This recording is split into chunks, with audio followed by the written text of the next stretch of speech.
मोहम्मदिया है। इस वजह से आमतौर पर हमारा खातमुल औलिया के नाम से याद करते हैं। अलबत्ता एक जो वाली विलायत जो है जिसको विलायत कसबी कह सकते हैं या दीगर अंबिया की विलायत है, वो विलायत बाकी है, वो है और उसके खातम है।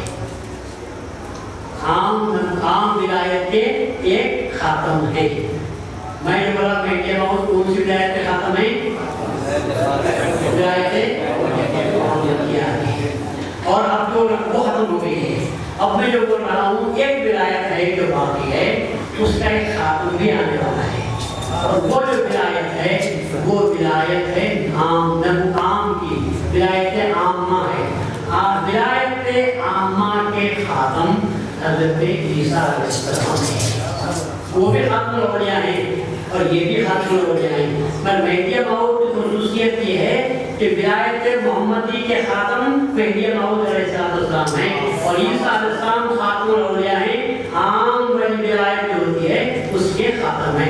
ईसा के आने के बाद कोई वली नहीं हो सकता। वहाँ पर विलायत का दरवाजा उम्मीद के एतबार से विलायत खत्म हो जाती है। ईसा आते पर मोहम्मद कब आते होंगे, किसके ज़माने में आते होंगे? उसके बाद तो सवाल ही पैदा नहीं होगा विलायत का। तो इसी बात से मेहदी मौद ने क्या अच्छी बात फरमाई, बंदा ईमान देते हुए आया है, ईसा ईमान छीनते हुए आया। आज आप भी देख रहे हैं ईमान मिल भी रहा है लोगों को और ईमान छीन भी रहा है, ईमान छीना भी जा रहा है। तो इससे मालूम होता है कि ईसा के आने का वक्त करीब आ गया है। तो आप अफसोस मत करो, तो खुदा से दुआ करो अल्लाह वो ज़माने तक हमको बाकी ना रखे। और याद रखो बुरे लोगों को अल्लाह पैदा भी करता है, तुम्हारे वास्ते रहमत है। बुरे लोगों को अल्लाह पैदा करता है, ईमान छीनने वालों को भी, वो हमारे वास्ते क्या है? रहमत है। क्यों रहमत है? क्यों रहमत है? ईमान छीनता हम देखते हैं तो खुदा से दुआ करते हैं कि हमको इसके साथ मत कर, ऐसा दूर कर दे। ईमान छीनने का वक्त आ गया है तो वो एहतियात करते कि आप रास्ते में जाते मालूम हो गया कि रास्ते में चोर है, डाकू है, तो आप क्या करते हैं? सामान की हिफाजत करते हैं। तो वह उनका चोरों का पैदा होना, रहज़नों का पैदा होना, ये आपके लिए अल्लाह की रहमत है कि सो मत जाओ, जागते रहो और अपनी पोटली को संभाल कर रखो, वरना चोर और रहज़न ऐसे पैदा हो चुके हैं जो आपकी मताए ईमान पर कब्जा करने, छीन लेने की कोशिश कर रहे हैं। तो उनका होना भी रहमत हुआ या नहीं हुआ? हम आराम से लेते थे और कब्जा हो जाता तो ईमान छीन जाता। इस वक्त से कहते हैं यार वो पैदा भी होते हैं, कोशिश भी करते हैं, तो आपको अब जागना चाहिए, होशियार हो जाओ, बेदाग हो जाओ और जो बातें हम कह रहे हैं उन बातों को सुनो, समझो और उसको अपना हिफ्ज़ ईमान बनाना, तावीज़ की तरह बनाकर दिल के मुखालिफ में रखो तो आपका ईमान सलामत हो सकता है। वरना लच्छेदार बातों के जरिए अगर कोई आपको भटकाना चाहता है तो नए आदमी हो गया तो फौरन बातों में आ जाएंगे। इसलिए हम जो आपके सामने बात करते हैं सिर्फ क्या अल्लाह की बात करते हैं या रसूल की बात करते हैं या मेहदी की बात करते हैं या बुज़ुर्ग सरफ की मुस्लिम सरफ की बात करते हैं या औलिया अल्लाह की बात करते हैं। हमको आज के ज़माने के इंसानों की आदत से, फितरत से, ख़यालात से और उनके आमाल से कोई सरोकार नहीं है। अरे जो वक्त मेहदी मौद अलैहिस्सलाम एक झाड़ के नीचे बैठे हुए थे, हज़रत बयान फरमा रहे थे, लोग झाड़ नीचे बैठकर सुन रहे थे। सुनते सुनते एक सहाबी ने एक झाड़ के नीचे टाड़ी पड़ी हुई थी सूखी, झाड़ से नीचे गिर जाते हैं, नीचे झाड़ में क्या बैठो तो सूखे सूखे टुकड़े गाय गिर जाते हैं। तो सुन रहे थे, उठाकर उस टाड़ी को तोड़ा। आलू के आपने पेन दे दिए तो टेबल पर पेन रखा हुआ है, पेपर रखा हुआ रहता है, हम आपसे बात करते हैं, पेन उठाकर सहना करते हुए चले जाते हैं। आपसे बात भी कर रहे हैं, हमारा पेपर खराब भी होता रहता है, सहन जाते हैं, हासिल कुछ नहीं, पर इंसान की फितरत है चुप नहीं बैठता, कुछ ना कुछ काम करता रहता है। उन्होंने भी गाड़ी को तोड़ा के अंदर पड़ी, आपने फरमाया भाई फरिश्तों को खुद को रहने दो, जरा हम को रहने दो। क्या तुम्हारी हर हरकत को लिखते ही रहना पड़ेगा कि कभी को उनको टाइम तो रहने दो, हमेशा उनको काम में लगा कर रखते हैं, तो जरा टाइम तो रहने दो उनको। मालूम ये हुआ कि इंसान को कोई काम बेकार नहीं करना चाहिए। तो जब बेकार का पड़ी हुई गाड़ी को नहीं तोड़ना तो लोगों का दिल तोड़ना किसके लगवा है? ये बुजुर्गों का किसी की शिकायत करने से क्या हासिल होने वाला है? दिल टूट जाता है। सुनते ही उनका दिल तो टूटता होगा। किसी का दिल तोड़ने से क्या मिलने वाला है? हिम्मत है, सामने आओ और ये बोलो तू ये काम गलत कर रहा है, दुरुस्त कर दे, सवाब मिलेगा। उसके बजाय दूसरा काम करेंगे तो तालियां तोड़ते बैठेंगे तो क्या है? बच्चे सड़क पर बैठ जाते हैं आकर, बिठाते माँ बाप को जगह बिठाते, जरूरत को पाए होने के बाद तो बच्चे क्या करते हैं? तालियां लेकर करते हैं, बैठते नहीं तो ऐसा तालियां करने से क्या होने वाला है?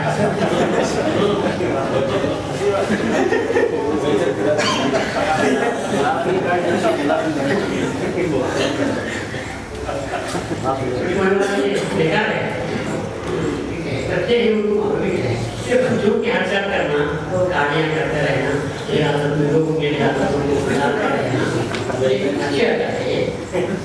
अच्छी हरकत है ना, कोशिश करो हम भाग रहे हैं, जहाँ इजाजत है हम उसे क्या करते हैं? बेटा हटो, दूर हटो, जब वहाँ इजाजत पड़ी हुई है लोगों को हम दूर हटाते हैं, वहाँ इजाजत है मत जाओ। ये इजाजत को सामने लाकर गाड़ियाँ करना और लोगों की नाक में डालना,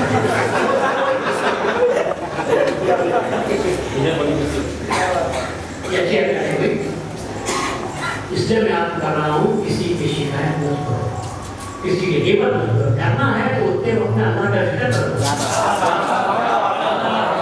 अल्लाह का जिक्र करो तो सवाब लिखा जाएगा। गिबत करने से आपको क्या हासिल होगा? नफ्स की ठंडी होगी, खुदा नाराज होगा, और गिबत जिना से बढ़ता है। हमने अल-ग़ीबत अशद्दु मिन ज़िना, ग़ीबत ज़िना से बदकारी से बदतर है, क्योंकि ज़िना में सिर्फ दो आदमी मुलव्वस होते हैं और ग़ीबत में पूरी मखलूक मुलव्वस होती है। इतनी बुरी शिकायत, इतनी बुरी उसकी बदौलत की गई है। अगर हिजरत में आदमी की उम्र ही पूरी अगर गुजर जाए तो ये बात कहाँ से हो सकती है? वो आदमी वली हो सकता है, किसका वली है? वली तो है, वली के दो किस्में हैं, एक वलीउल्लाह है, वलीउल्लाह नहीं, एक नाम है, एक वलीउल्लाह है और एक वलीउश्शैतान है। एक अल्लाह का दोस्त होता है और एक शैतान का दोस्त होता है। तो अगर हम अच्छे काम करेंगे तो वलीउल्लाह हो सकते हैं, अल्लाह के वली हो सकते हैं, और अगर गलत काम करेंगे, वो काम जिसे शैतान पसंद करता है, तो इसलिए क्या होगा? उसमें शैतान हो जाएगा। तो हम आपसे कहते हैं वलीउल्लाह बनो, अल्लाह के दोस्त बनो, कोशिश करो ताकि अल्लाह ताला आपको आपसे खरीद करे। और अल्लाह आपको खरीद करता है तो सिर्फ एक ही तरीका है अल्लाह से खरीद होने का। दूसरे कामों में तो रियाकारी भी हो सकती है, नमाज पढ़ेंगे दिखावा भी हो सकता है, रोज़ा रखेंगे दिखावा भी हो सकता है। इफ्तार के सामान लेकर जा रहे हैं, लोग समझते हैं कि रोज़ा रखे हुए हैं, इफ्तार के खजूर और मेवा लेकर जा रहे हैं, समझ सकते हैं। ज़कात तो लोगों को देते हैं तो मालूम हो जाता है कि ज़कात दे रहे हैं। फितरा लेने मुश्किल के पास आते हैं तो वो भी दिखावा हो सकता है। हज में तो बहुत कुछ हज़ारों लाखों की मखलूक देख लेती है, बस जिक्र ऐसी चीज़ है कोई नहीं मेरे दिल में झांक कर कोई भी देख नहीं सकता। तो जिक्र ऐसी अल्लाह तबारक व तआला की नेमत है। आप चलते फिरते उठते बैठते नहाते धोते पीसते उठाते जहाँ भी बैठे रहो, जिस हालत में भी रहो, आप अल्लाह ताला को याद करो। इसकी वजह से अल्लाह तबारक व तआला वो दिल पर के जो पर्दे हैं उन पर्दों को भी दूर कर देता है। तो मेरे सामने पूछा गया कुरान का पढ़ना कैसा है, कुरान शरीफ का पढ़ना कैसा है, इधर मेरे पढ़ता ही रहता है। तो मेरे नाम ने फरमाया या तो मेरी माँ ने फरमाया तो यहाँ नहीं आए तो एक अच्छी बात नहीं कहा कुरान पढ़ो तो यकीनन नूर पैदा हो सकता है। पर्दा भी दूर कर सकता है, लेकिन जिक्र करोगे तो नूर का पर्दा भी हट जाएगा और आपका दीदार होगा। क्योंकि कुरान पढ़ने से बगैर मतलब को माने को जाने पढ़ने से, क्योंकि नूरानी कलाम है, आपके पास आ सकते हैं, नूरानी पर्दा भी आ सकता है, और जिक्र ये करने से आपको नूरानी पर्दा भी हट जाएगा और बेहिसाब अल्लाह का हो जाएगा। तो जिक्र बहुत बड़ी चीज़ है।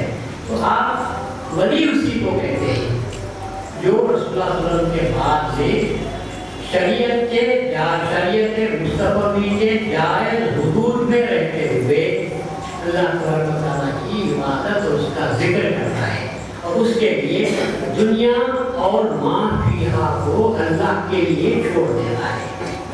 तो उसको दर्जा मिलता है, तो उसको दर्जा मिलता है। और ये रेयर बात है कि अल्लाह ताला किसी को अपनी तरफ से वहाँ भी हदायत देता है, अपनी तरफ से देता है। उसको हमारे पास मादर ज़ात वली कहते हैं।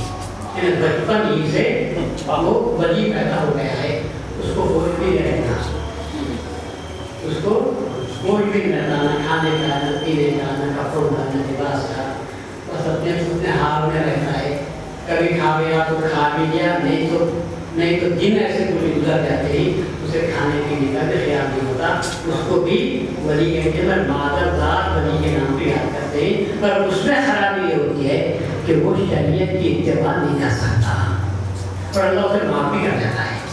मादरदार वली पर से शरीयत के अहकाम भी अल्लाह उसको माफ़ कर देता है। नमाज नहीं पढ़ा तो कुछ नहीं होती, रोज़े भी नहीं रखा तो उसे कुछ नहीं होती, इसलिए कि होश में नहीं है तो शरीयत की बात ना कर होता है। शरीयत की पूछ उस वक्त होती है जबकि आदमी होश हवास का हो, अकल रखता हो और न डरे तो कुछ होती है। होश हवास नहीं उसके पहले तरफ से उसे पूछ भी नहीं होती। तो मादरदार भाई उसको कहते हैं, जिसको हम इंसान हुए और उन लोगों में जिनको हम मुकल्लफ के नाम से याद करते हैं, उन लोगों में उसका शुमार भी नहीं होता। तो इनकी बातें तो आपको मालूम हो गई विलायत के तरफ से। अब अल्लाह ताला, मैं यही नहीं कहता कि रसूलुल्लाह सल्लल्लाहु अलैहि वसल्लम के बाद ही विलायत का दौर शुरू हुआ है, बल्कि रसूलुल्लाह सल्लल्लाहु अलैहि वसल्लम से पहले ही वली होते थे जिनको नबूवत नहीं थी।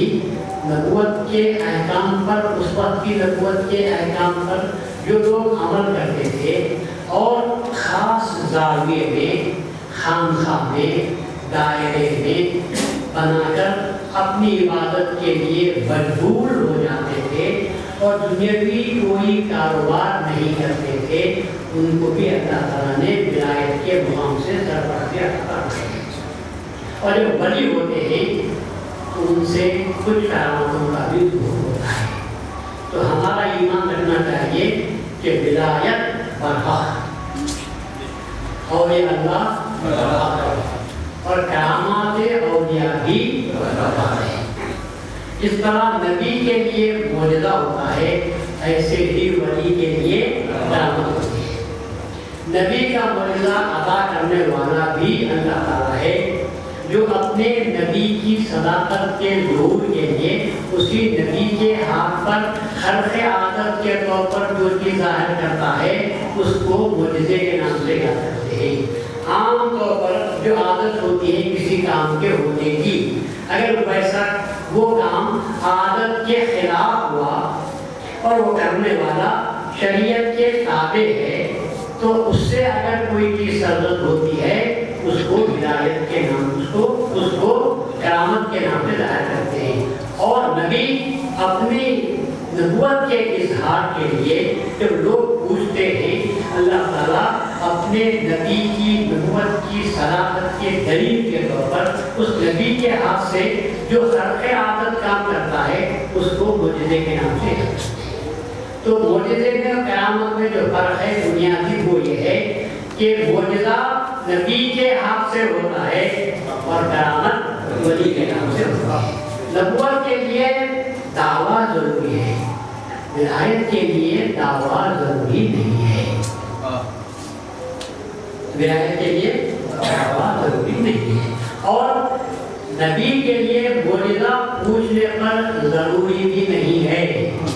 ये भी आप जान लो कि नबूवत नबी के लिए मुजज़े का होना ضروری بھی نہیں ہے، اس لیے کہ قرآن میں اللہ تعالیٰ نے ان واقعات کو بیان کیا ہے، ان سوالات کو بیان کیا ہے کہ مشرکین مکہ آ کر رسول اللہ صلی اللہ علیہ وسلم سے کہتے تھے اگر تو سچا نبی ہے تو یہ باتیں کر کے دکھا۔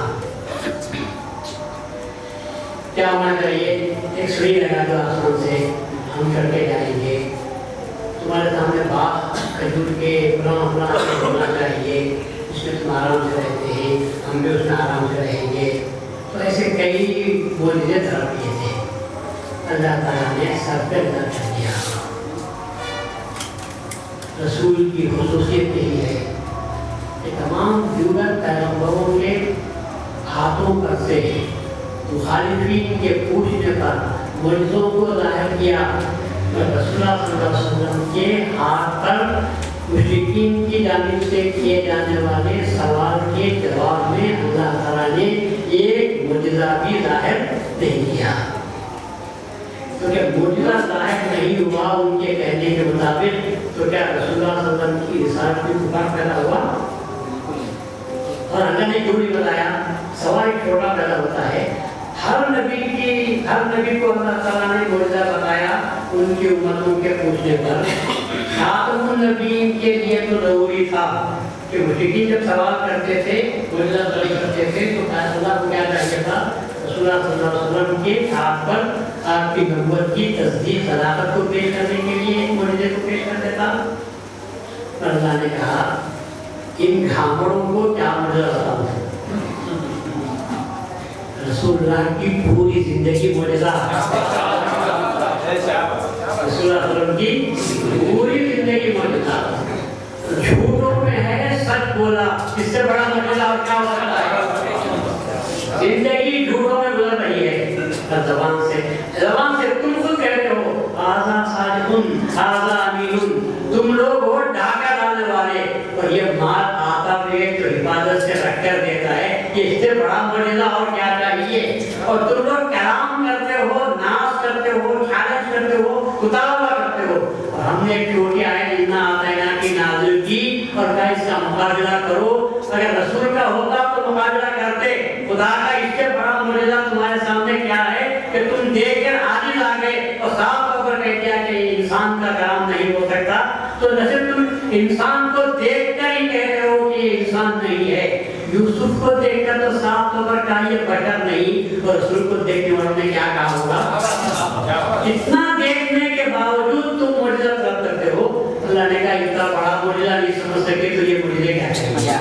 اور اس کے بعد اے رسول اگر ان کی بات کے معجزے بتاتے جائیں گے تو روز صبح سے شام تک آپ کا قیام کام کیا ہو جائے گا؟ مجھے بتانا۔ خدا نے پوچھے گا میرے اماں کون، میرے بابا کون، اور رسول اللہ بتانا پڑے گا کہ رسول اللہ ممبر بیٹھے ہوئے تھے، ایک حال